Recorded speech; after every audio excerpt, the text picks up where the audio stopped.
بسم الله الرحمن الرحيم. السلام عليكم يا سنة تانية. النهاردة هناخد الدرس الثاني في الوحدة الثانية في منهج الترم الثاني إعدادي.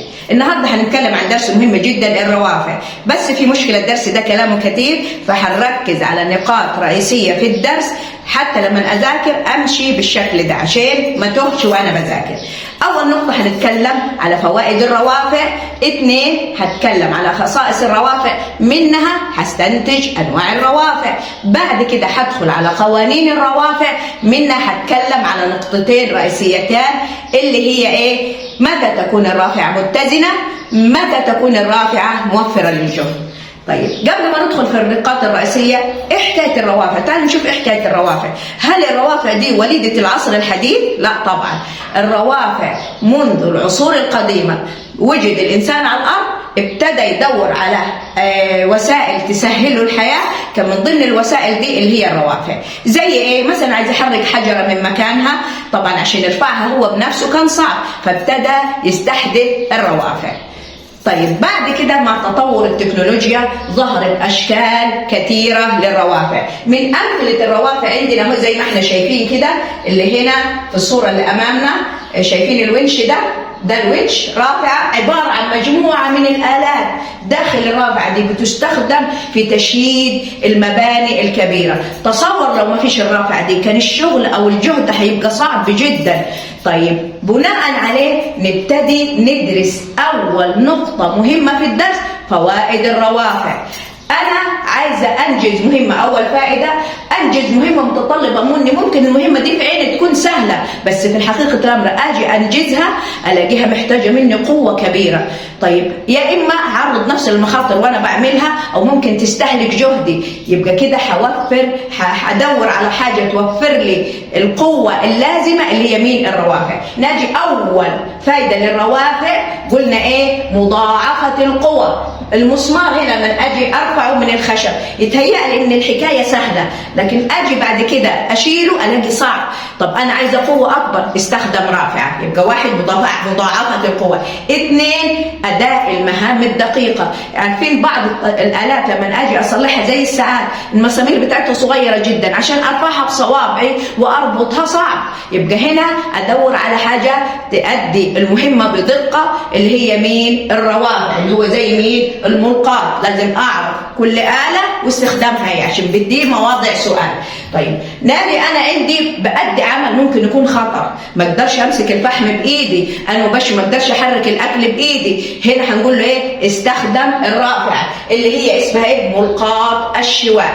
ده فايدة إيه؟ بيجنبني المخاطر. دي ثالث نقطة. نادي رابع نقطة، أنا عايزة أرفع مثلا حاجة المبنى عالي جدا. لو احنا بنشوف الناس اللي بتعزل أو البنى ابتدوا دلوقتي يستعينوا بالروافع. الأول كنا بنجيب أشخاص يرفعوا لنا العفش، أو مثلا في البنى يرفعوا لنا الرملة والطوب لفوق. لا، بعد ما ظهرت الروافع، طب ما أنا أوفر وقتي، أزود القوة، أضاعف القوة، وتاني وقتي أنجز بسرعة. يبقى الرافعة دي إيه فايدتها؟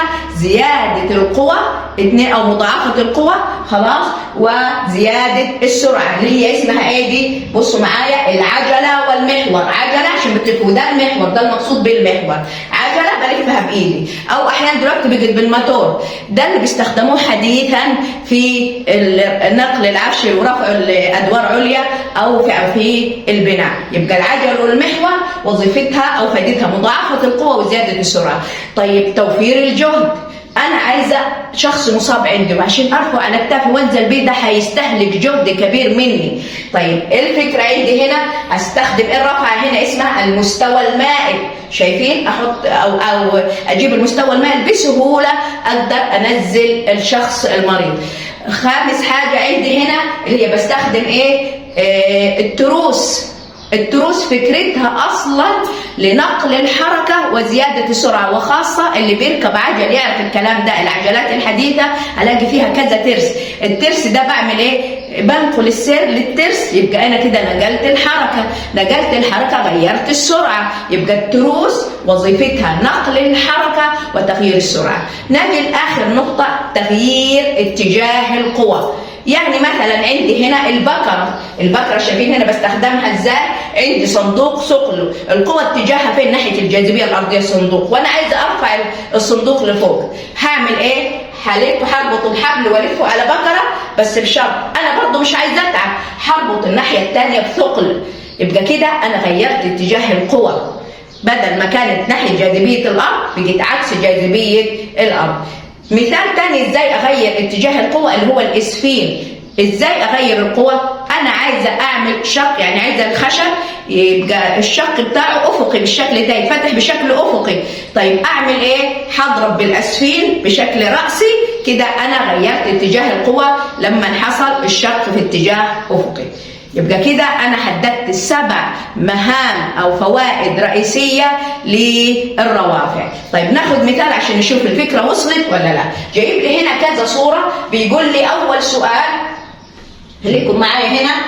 اول سؤال هنا بيقول لي تستخدم الأداة رقم كام في الأعمال الدقيقة؟ يلا نبص هنا الصورة رقم كام؟ شايفين؟ ده بيصلح ساعة، الساعة مساميرها وأجهزتها صغيرة، يبقى أنا هستخدم إيه؟ الملقاط قلنا، تمام؟ طيب نأتي بعد كده تستخدم الأداة رقم 3، فين 3 أهي؟ اللي هي قلنا اسمها إيه؟ العجلة والمحور، بتستخدم في إيه؟ مضاعفة القوة وزيادة السرعة، أهو مضاعفة القوة وزيادة السرعة.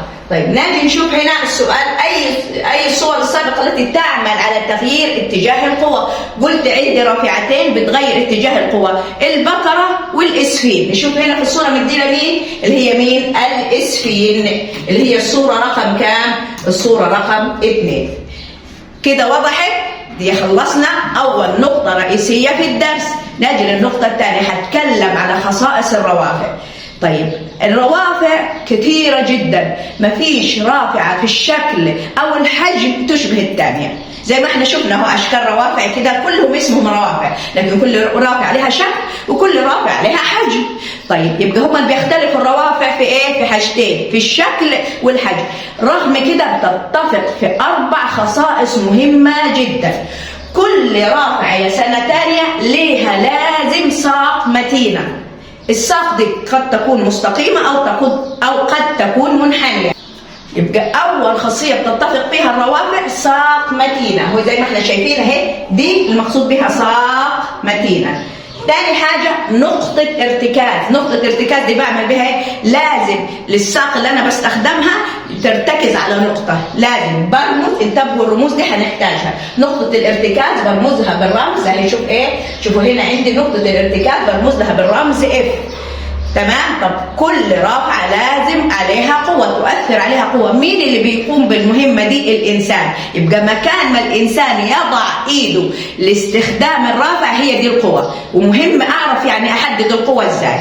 مكان اللي بيضع فيه الإنسان إيده عشان يستخدم الرافع هي دي القوة. رابع حاجة اللي هي، طبعا خلينا أول نشوف رمز القوة إيه؟ اللي هي إي. رابع حاجة عندي المقاومة. المقصود بالمقاومة ايه؟ المهمة اللي بستخدم بالرفع عشان انجزها. يعني مثلا انا عايزة ارفع حجر، فين المقاومة؟ المكان اللي برفع فيه الحجر. ليه بسميها مقاومة؟ لان قلنا ايه؟ الاجسام قلنا في قانون نيوتن عنيدة بتقاومني، فانا محتاجة ايه؟ جهد، فانا عشان اوفر على نفسي الجهد ابتديت استخدم الروافع. يبقى عرفنا نحدد طب قلنا المقاومة برمز لها بالرمز ال. عرفنا نحدد، احنا عندنا مشكلة في تحديد مين القوة ومين المقاومة. المقاومة المكان اللي انا بنجز فيه المهمة توجد المقاومة. القوة ايدي بتمسك الرافعة من فين؟ هنا مكان قوتك. تمام؟ يبقى كده نلخص ال4 نقاط أساسية في خصائص الروافع. 1 ساق متينة، 2 قلنا القوة، 3 نقطة ارتكاز، 4 المقاومة. طيب نعرف الرافعة بناء على ال4 خصائص اللي احنا قلناها. شوفوا بيقول ايه؟ خلاص ما انا حطيت الخصائص ال4 في دماغي، اصيغها في تعريف. عبارة عن ايه؟ ساق متينة تتحرك على نقطة ثابتة تسمى نقطة الارتكاز وتؤثر عليها قوة ومقاومة. يبقى ال4 خصائص صيغتهم في تعريف سميته تعريف الرافعة. واضح كده؟ طيب مين هي نقطة الارتكاز؟ قال لك نقطة الارتكاز دي نقطة ثابتة، يعني أنا عملت الرافعة حددت نقطة الارتكاز هنا ما بتتغيرش، خلاص بتفضل في مكانها، نقطة ثابتة ترتكز عليها الساق المتينة. طيب نجي هنا بناء على 3 نقاط رئيسية هحدد أنواع الروافع اللي هي مين؟ قلنا نقطة الارتكاز اللي برمز لها بالرمز F، والقوة اللي برمز لها بالرمز E، والمقاومة اللي برمزها بالرمز L. طيب على أي أساس أنا بحدد الروافع؟ لازم تكون واحدة في النص واثنين في الأطراف.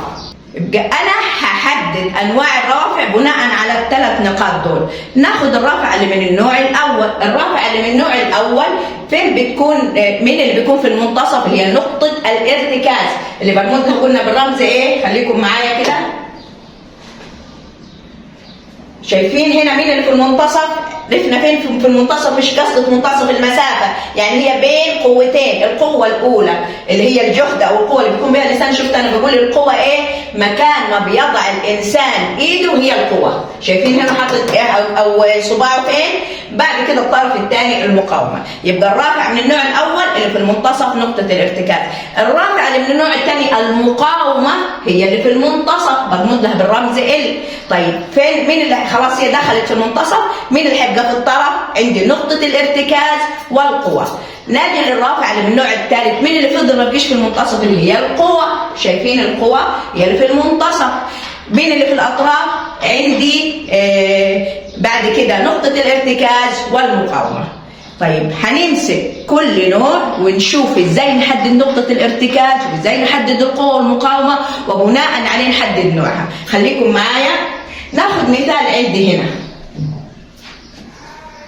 الروافع اللي من النوع الاول كده نفتكر قبل ما ناخد امثله، احنا قلنا مين اللي في المنتصف؟ نقطه الارتكاز.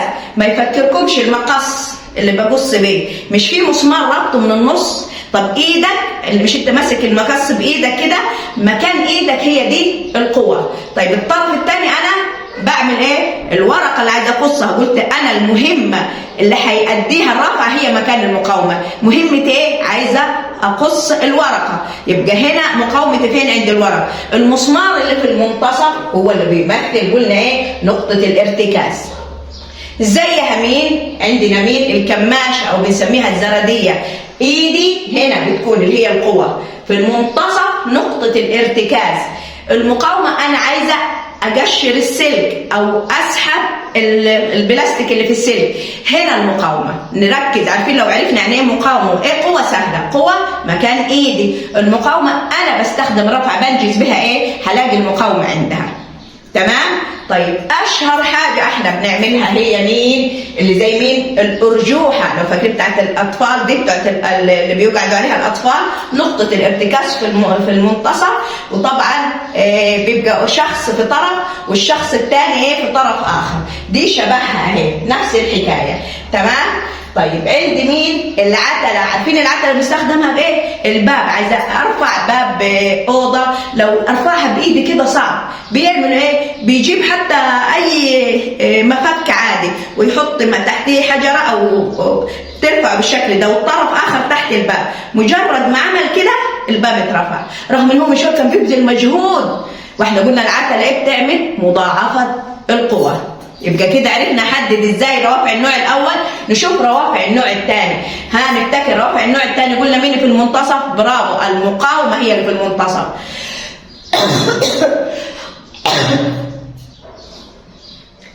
قلنا روافع النوع الثاني مين اللي في المنتصف؟ المقاومه، برافو، هي في المنتصف. طيب ناخد امثله عليها. اول حاجه عربه الحديقه. عارفينها ايه عربه الحديقه؟ اهي شايفينها. احنا قلنا حدد ازاي القوة. ايدي بتمسك العربة من هنا، دي القوة. قلنا انا بمسك العربة عشان اعدي بها ايه؟ انقل بيها الحجارة او التراب، يبقى هي نقطة المقاومة. الغرض ان انا استخدمت فيه الرافعة. طيب نقطة الارتكاز اللي هي العجلة اللي بتمشي عليها، ما انا ورافعها في نقطة انا بركز عليها، بحمل عليها. تمام؟ طيب نجي عندي عصارة الليمون اللي كنا بنستخدمها. عصارة الليمون ايدي في الطرف، في المنتصف بضع الليمونه اللي انا عايزه اعصرها. مادام انا مهمتي عايزه اعصر الليمون يبقى المقاومه مكان المهمه. طيب فين نقطه الارتكاز؟ في الطرف. خلاص في اخر ايه؟ عصاره الليمون. زيها كسرت البندق، انا بمسك الكساره اهي، شايفين من الطرف. انا مهمتي دي بستخدمها في ايه؟ عايزه اكسر البندق، يبقى المقاومه مكان المهمه اللي هاديها. شوفوا هنا فين بترتكز عليها، فين؟ نقطه الارتكاز دي هنا بتعمل لنا لبس. انا هنا ايدي مش عشان عايزه افتح الفتاحه. طيب فين المقاومه؟ انا قلت انت بتستخدم الفتاحه عشان ايه؟ عشان افتح المعلبات او زجاجه العصير، يبقى مكان الفتح هنا ايه؟ المقاومه. فين نقطه الارتكاز؟ في الطرف كده، مش انا برفعها بالشكل ده، بمسكه برفعها بالشكل ده، نقطه الارتكاز بتكون في الطرف هنا. وضحت؟ طيب نادي روافع النوع الثالث. مين قلنا اللي بيبقى في المنتصف؟ القوى هي اللي بتبقى في المنتصف. اشهر حاجه بستخدمها في روافع النوع الثالث المكنسه اليدويه، صح ولا لا؟ انا بمسك المكنسه كده، مش في جزء من فوق كده، يعني طبعا هي الساق المتينه اللي هي العصايه بتاعت المكنسه، مش بترتكز على ايدي هنا، دي بتفضل ثابته. ايدي دي اللي بتحرك كده، هي دي القوه. خلاص شايفين القوه في النص، دي نقطة الارتكاز. أنا بستخدم المكنسة اليدوية ليه؟ عشان أكنس بها الورق، يبقى المقاومة مكان المهمة اللي بأديها. تمام؟ أشهر نوع من الروافع النوع الثالث وبنستخدمها كلنا. طيب ناجي بعد كده عندي إيه؟ الملقاة. لما أنا عايزة أشيل أشجاع دقيقة، إيدي أهي، أنا بمسك، قلنا القوة مكان إيدي، يبقى إيدي هي القوة. أنا بأدي بالمنقطع، برفع بالمسامير الدقيقة، يبقى هنا المقاومة نقطة الارتكاز في الخلف، وزيها ماسك الجاتو وماسك الفحم، نفس الفكرة. طيب ناجي بعد كده عندي مضرب هنا التنس. إيدك فين؟ مضرب التنس هنا عندي فين؟ أهي بمسكه هنا. خلاص. طيب ناجي عندي فين؟ نقطة الارتكاز، مش أنا ببقى ماسكه كده وبحرك بالإيد الثانية. طيب هنا أنا بمسكه ليه أصلا؟ بمسك التنس ليه؟ عشان أضرب بالكرة، يبقى المقاومة مكان ضرب الكرة. واضح كده؟ لو جاني سؤال قال لي علل تعتبر مثلا المقص من روافع النوع الأول، هنقول ليه؟ لأن نقطة الارتكاز تقع بين القوة والمقاومة. طب لو قال لي عربة الحديقة من روافع النوع الثاني، هقول إيه؟ لأن المقاومة تقع بين القوى ونقطة الارتكاز. طب لو قال لي علل يعتبر المكنسة اليدوية من روافع النوع الثالث، هقول لأن القوى تقع بين المقاومة ونقطة الارتكاز. وضحت؟ طيب نأتي لنقطة مهمة جدا. تعرف إن في جسمك عبارة عن مجموعة من الروافع. سبحان الله. تعرف مين نقطة الارتكاز في جسمك؟ نقطة الارتكاز في جسمك المفصل، أي مفصل بنقطة ارتكاز. طيب ومين القوة؟ العضلة، لأن هي العضلة هي اللي بتقوم المهمة. خلاص؟ يبقى النقطتين دول لو عرفت تحددهم المقاومة سهل. يبقى نقطة الارتكاز في جسمك، أي مفصل في جسمك نقطة ارتكاز. أنا عايزة أعمل قوة، يبقى لازم إن تعمل القوة العضلة. شوفوا هنا هي النقاط المهمة، بيقول لكم مفاصل نقطة ارتكاز. قوة انقباض وانبساط العضلات. القوة المراد التغلب عليها أو الأداء اللي هتقوم بالمفصل هي المقاومة. ناخد مثال على روافع النوع الأول في مفصل الرقبة عندي. بصوا هنا شايفين نقطة الارتكاز هنا في المنتصف، هنا في عضلات من الخلف، العضلات اللي من الخلف دي هي القوة. أنا عايزة أعمل براسي إيه؟ عايزة أميل بها للأمام أو أرجع بها للخلف. نقطة الارتكاز في المنتصف، العضلة من طرف والمقاومة هنا، يبقى دي روافع من النوع ايه؟ روافع من النوع الأول. طيب أثناء المشي، أنت لما تجي ماشي بترتكز على ايه؟ على صوابعك الأمامية، صح ولا لا؟ طيب مين اللي بتستخدم عضلة ايه عشان تقدر تمشي؟ العضلة الموجودة في الخلف. يعني شايفين نقطة الارتكاز فين؟ اهي مش برتكز على الصابع الأمامية، العضلة اللي في الخلف هي مين؟ القوة. فضلت المقاومة هي اللي في النص. بما ان المقاومة في النص دي روافع من النوع ايه؟ من النوع الثاني. طيب نادي عندي هنا العضلات الموجودة في ايدي، انا عندي هنا فين؟ نقطة الارتكاز اللي هي مفصل الكوع. طيب هنا عندي القوة، العضلات الموجودة هنا في الساعد، هنا العضلات دي هي القوة. انا عايزة احرك ايدي كده، يعني شايفين ايدي عايزة ارفعها كده، دي المقاومة هنا، رفع اليد كده دي هي المقاومة. فين القوة؟ اللي هي عضلات الموجودة هنا، عشان كده دي سميناها روافع من النوع الثالث. تمام؟ وضحت؟ يبقى وبناء على كده اقيس كل الروافع الموجوده في جسمي. يبقى كده خلصنا الجزء النظري اللي فيه كلام، رتبنا افكارنا، فوائد الروافع، خصائص الروافع، انواع الروافع. هندخل على الجزء المهم اللي هي ايه؟ قوانين الروافع. انتبهوا معايا كده. كده يا سنة تانية خلصنا الجزء النظري الخاص بالروافع، وعشان اتأكد انا فهمت ايه من الفيديو لو سمحتوا ناخد لقطة للشاشة دي للتدريبات ونحلها. يلا عشان ارفع الشاشة. تمام، يلا ناخد الجزء كمان اللي تحت. حليت التدريبات دي كويس يبقى انت فهمت الفيديو. في سؤال وقف معانا في الاسئله ممكن تبعتوه نحله في التعليقات. كده ندخل بقى على الجزء المهم اللي هي قوانين الروافع. قوانين الروافع ايه هي؟ اول حاجه قبل ما ادخل على قوانين الروافع، احنا اتفقنا يا سنه ثانيه ان كل الروافع فيها 4 نقاط رئيسيه: ساق، متينه، مقاومه، قوه، نقطه ارتكاز. مدينا هنا مثال، عايز استخلص منها تعريفين مهمين عشان اقدر اصيغ قانون الروافع. اول حاجه عندي شايفين نقطه الارتكاز اهي، طبعا دي الساق المتينه. هنا عندي المقاومه، لما اخد المسافه بين المقاومه واتحرك لحد نقطه الارتكاز دي بسميها ذراع القوه. ليه سميتها ذراع القوه؟ لانها بين القوه ونقطه الارتكاز. طب لما اخد المسافه ما بين المقاومه واتحرك لحد نقطه الارتكاز دي بسميها ذراع المقاومه. يبقى عرفنا اجيب ازاي حدد ذراع المقاومه وذراع القوه، اهي التعريفين دول عرفنا. محدش يقول لي هي لازم تكون نقطه الارتكاز في المنتصف.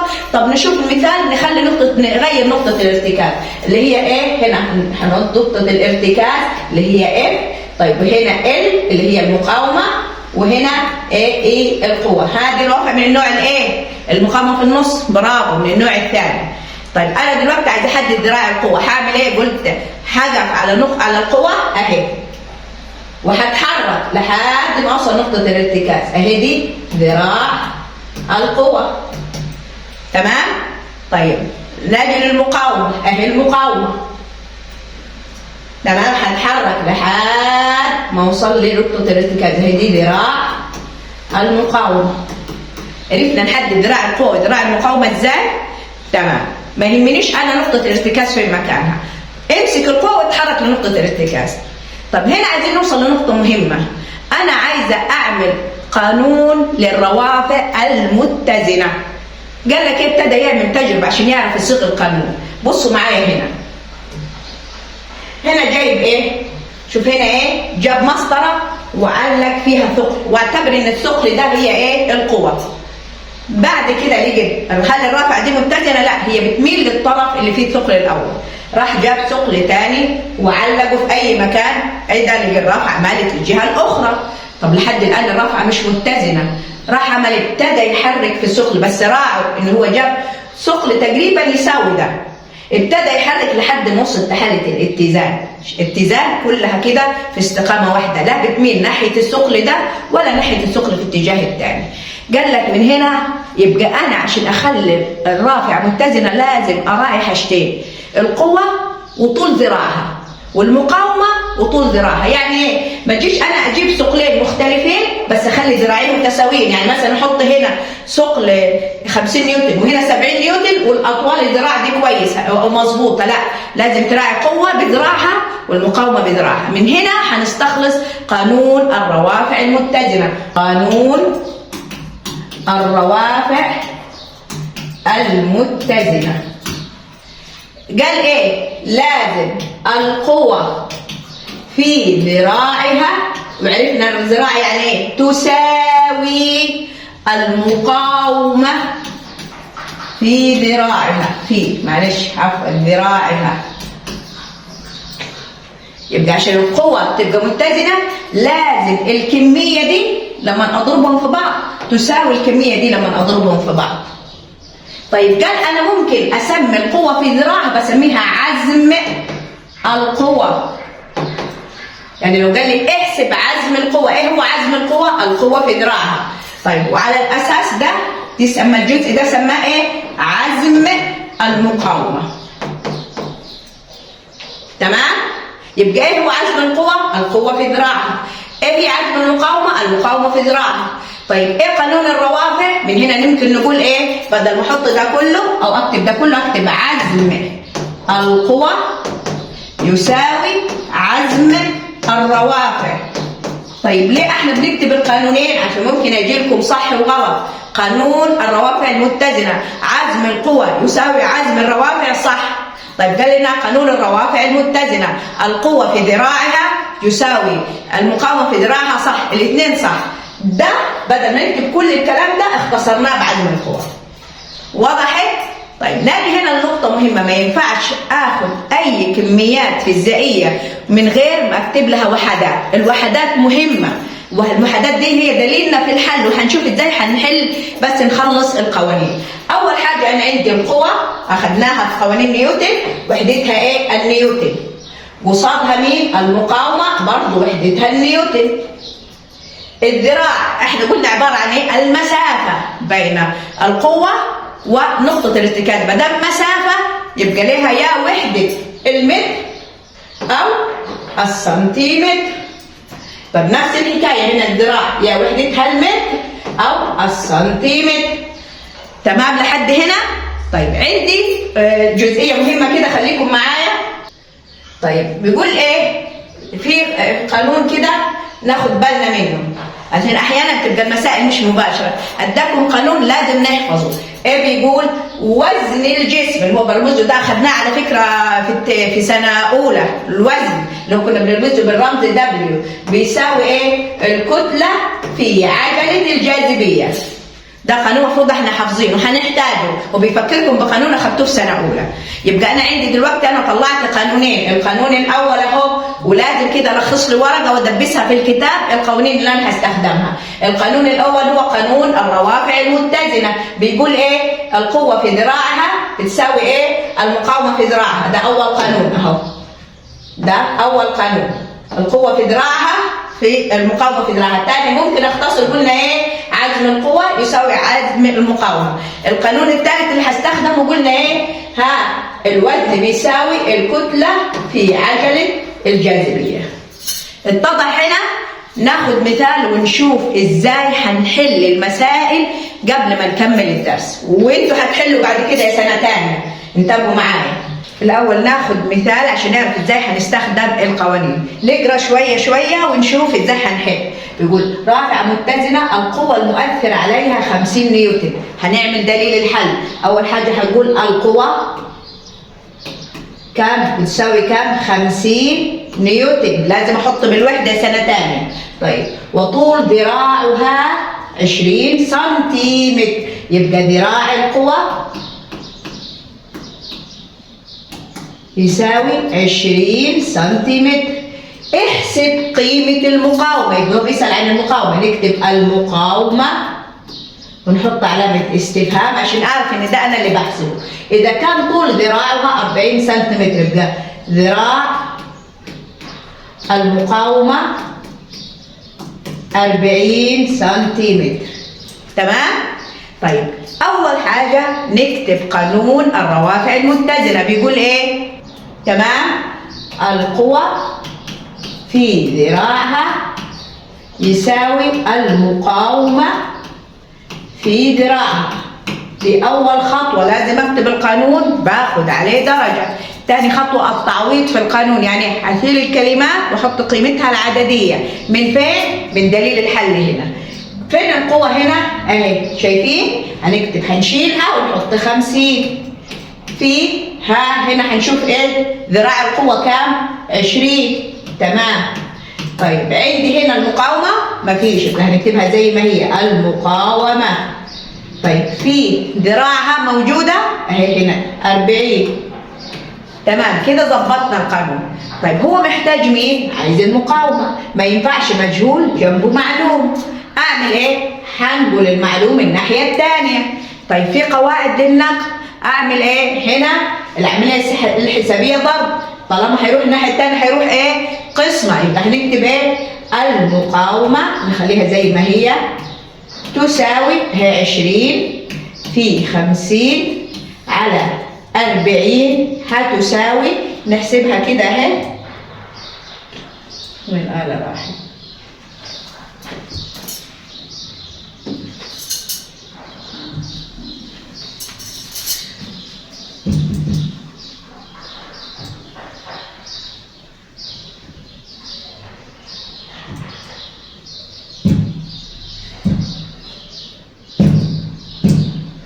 هنقول كام؟ نحسبها 20 في 50 على 40 هتساوي كام؟ 25. يبقى هنكتب هنا كام؟ 25. يا ترى الوحدة ايه؟ قلنا وحدة المقاومة ايه؟ نيوتن. وحدة المقاومة نيوتن، ده أول حل. نشوف المسألة اللي وراها، هنا بيقول ايه؟ برضه هنكتب دليل الحل. علق ثقل كتلته 4 كيلو جرام، ما دام قال كيلو جرام يبقى انت بتتكلم عن الكتله، ام تساوي 4 كيلو جرام على بعد 25 سم. سنتي يعني دي ذراع، بس احنا لسه مش عارفين ذراعي، هنكتب ونكمل بقيه المساله نشوف. نكتب ذراع ولسه مش عارفين ذراع مين، تساوي 25 سنتيمتر. ليه ذراع؟ لأن وحدتها سنتيمتر.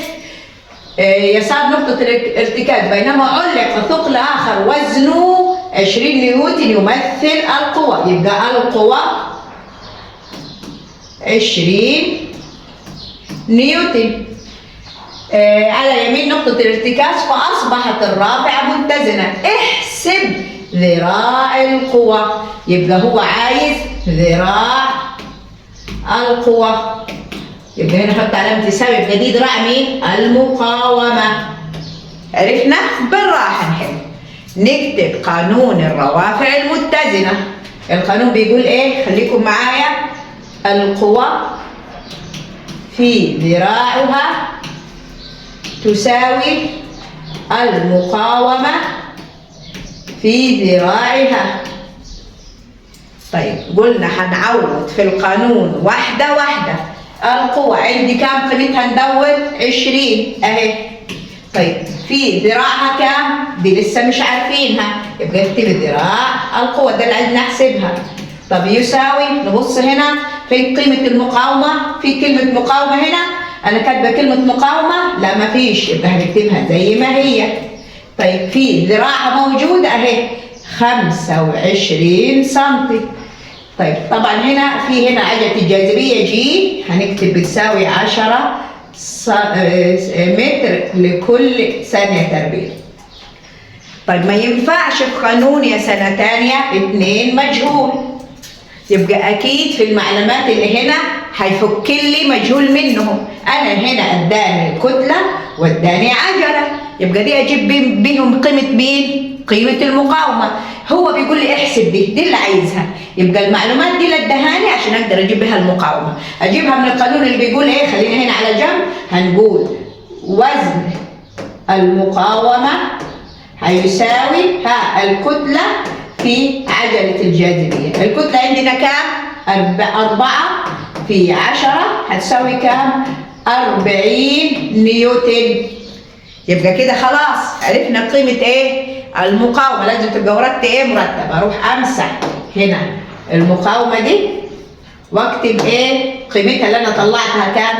40. نحسب كده، هنا بيقول عايز الذراع، قلنا ما ينفعش مجهول جنب معلوم، دي هتروح الناحية الثانية، هنكتب ايه؟ ذراع القوة يساوي 40 في 25، قلنا دي هتروح الناحية الثانية عكس العملية اللي هنا على 20. نشوف القيمة هتطلع معايا كام؟ شوف هتساوي كام؟ 25 في 40 هتساوي كام؟ على 20 هتساوي كام؟ 50. يبقى هنا هتساوي عندي كام؟ بصوا معايا، هتساوي 50. الوحدة ايه؟ انتبهوا، عايز الذراع، قلنا الذراع وحدتها ايه؟ سنتيمتر. تمام؟ طيب كده عرفت ازاي استخدم قانون الروافع المتزنة. هنتكلم على تاني نقطة، الفائدة الآلية. ايه يعني الفائدة الآلية؟ يعني انا بستخدم الرافعة دي، ايه فايدتها؟ ليه هتوفر لي الجهد او لا توفر الجهد؟ طب اذا ما كانتش بتوفر الجهد انا بستخدمها ليه؟ بصوا معايا، عشان احسب الفائدة الآلية في قانونين ممكن استخدمهم. القانون الاول هتعامل مع القوى والمقاومة. هقول الفائدة الآلية، شوفوا انتبهوا دول كمان يضافوا للقوانين اللي هتتحفظ تتكتب في ورقة وتتدبس على الدرس. أول حاجة الفائدة الآلية، قلت إذا هاخد القوة المقاومة هقسم المقاومة على القوة، يبقى ده حفظ. يبقى الفائدة الآلية الأولية هقسم مين؟ المقاومة على القوة. طب إذا كنت هتعامل مع ذراع وذراع هستخدم إيه؟ أقول الفائدة الآلية بتساوي إيه؟ طول ذراع القوة. شوف هنا كاتبين المقاومة الأول، ما اروحش هنا طول ذراع المقاومة، لا، طول ذراع القوة على طول ذراع المقاومة. قال لنا ايه شرط؟ إذا حسبت الفائدة الآلية لازم تطلع أكبر قيمتها من الواحد، عشان ساعتها أقول إن الرافعة دي موفرة للجهد. يعني أحسب طول ذراع المقاومة وطول ذراع القوة، اقسم قلنا ذراع مين؟ القوة على المقاومة. بدام عندي هنا البسط كبير يبقى لازم يطلع ناتج اكبر من واحد. طب افرض طلع الناتج اقل من الواحد، في الحالة دي هقول الرافعة غير موفرة للجهد. نفس الكلام هنا، لما اقسم المقاومة على القوة لازم الناتج يطلع اكبر من الواحد. الفائدة الآلية لازم تطلع اكبر من الواحد. طلعت اكبر من الواحد يا سنة تانية يبقى ده الآلة دي موفرة للجهد. طيب ايه السبب اللي بيخلي الرافعة موفرة للجهد؟ قال لك شرط اساسي عشان الرافعة تبقى موفرة للجهد، ذراع القوة لازم يبقى اكبر او اطول من ذراع المقاومة.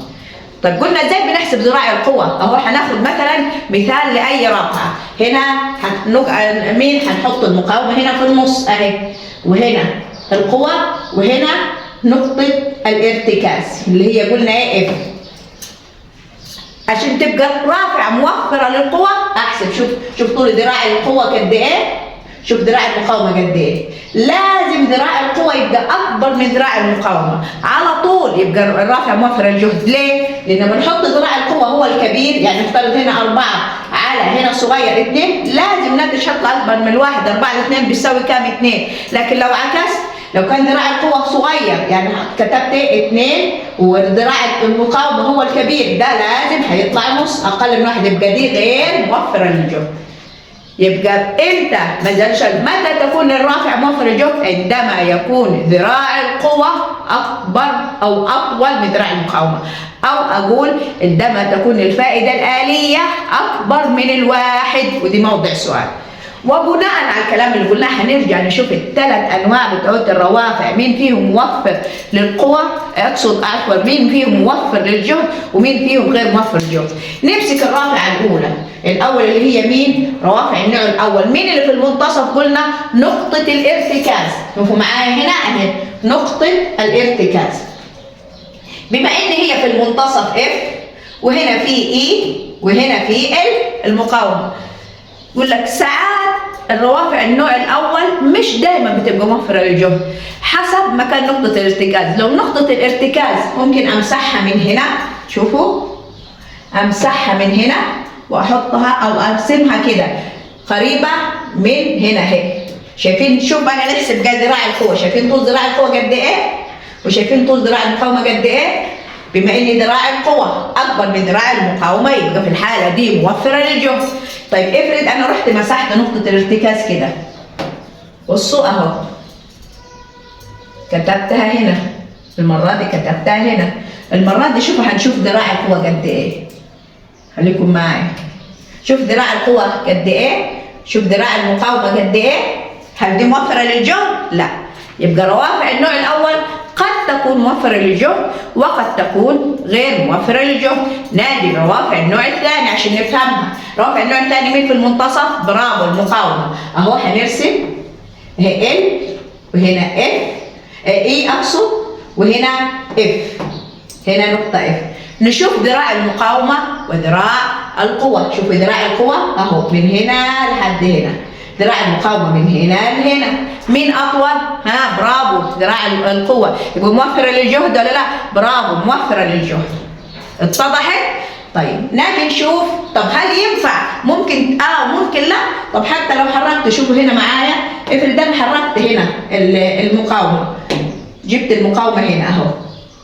طب برضه شوفوا من هنا لهنا، شوفوا دي اقوى. يبقى الروافع النوع تاني دائما موفرة للجهد.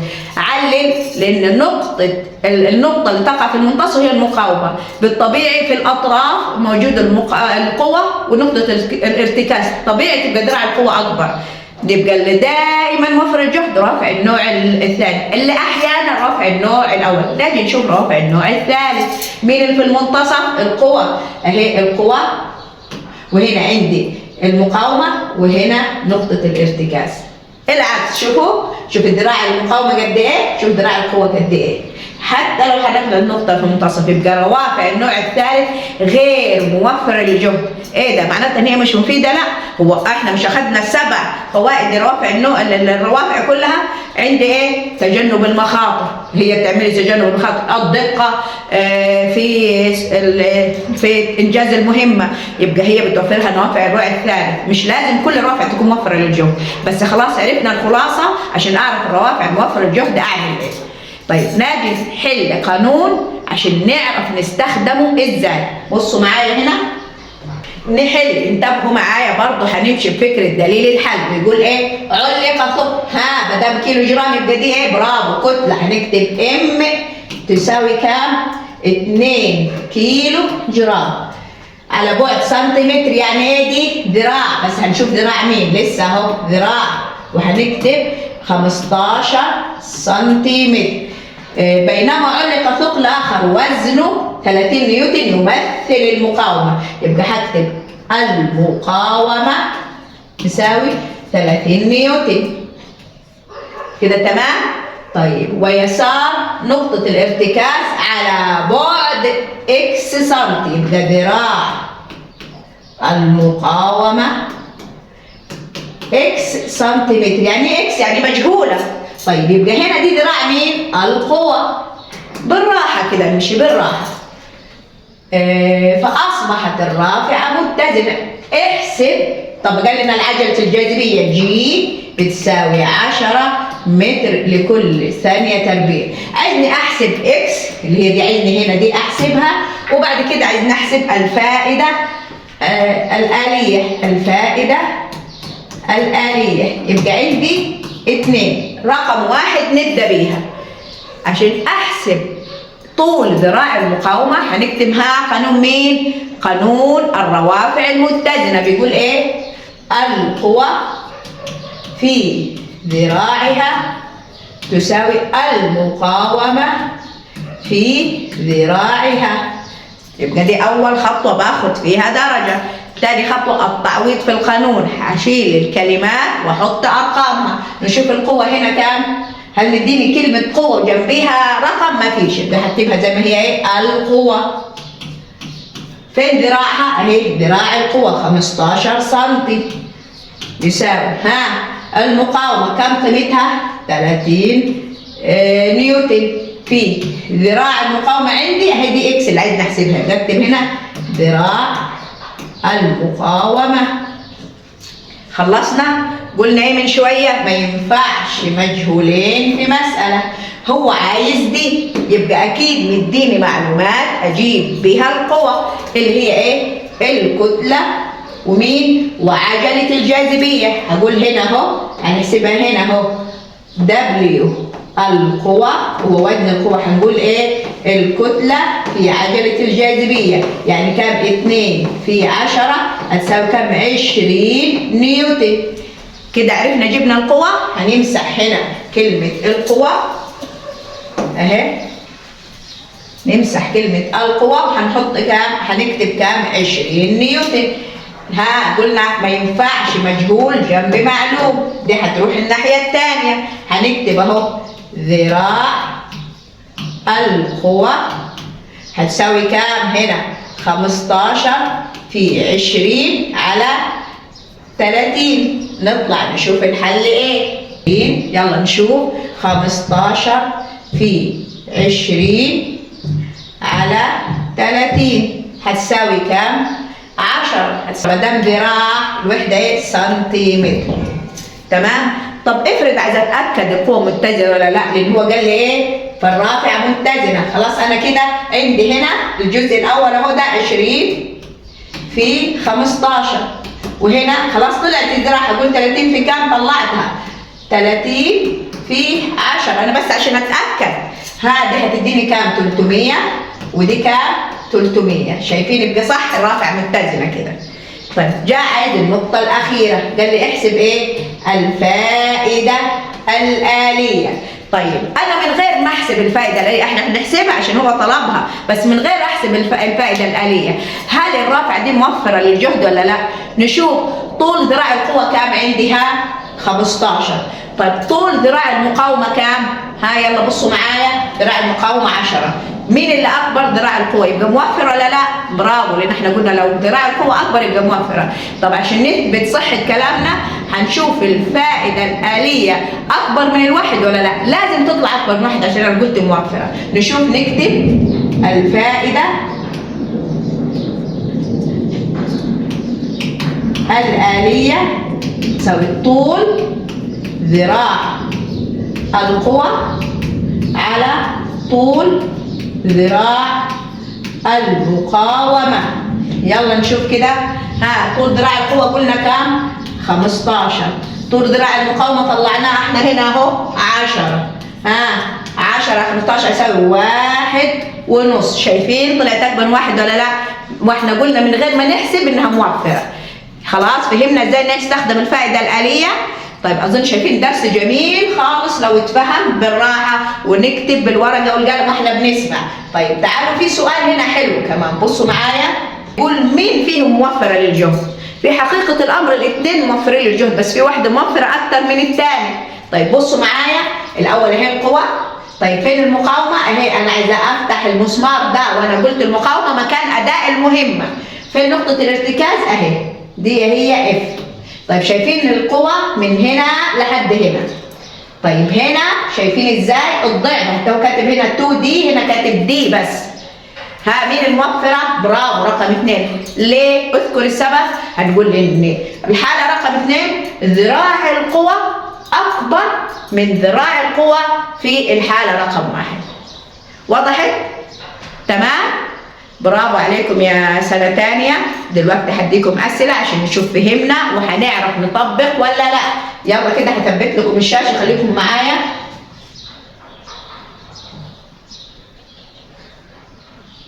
شوفوا مجموعة الأسئلة دي، حلوا، وإذا في حاجة مش واضحة هنجاوب عليها في التعليقات. يلا إن شاء الله تكون الأسئلة واضحة. وعلى العموم احنا بنستخدم كتاب الأضواء يعني اللي مش واضح. يلا نشوف مجموعة المسألة دي تتحل حلوة خالص. يلا تمام.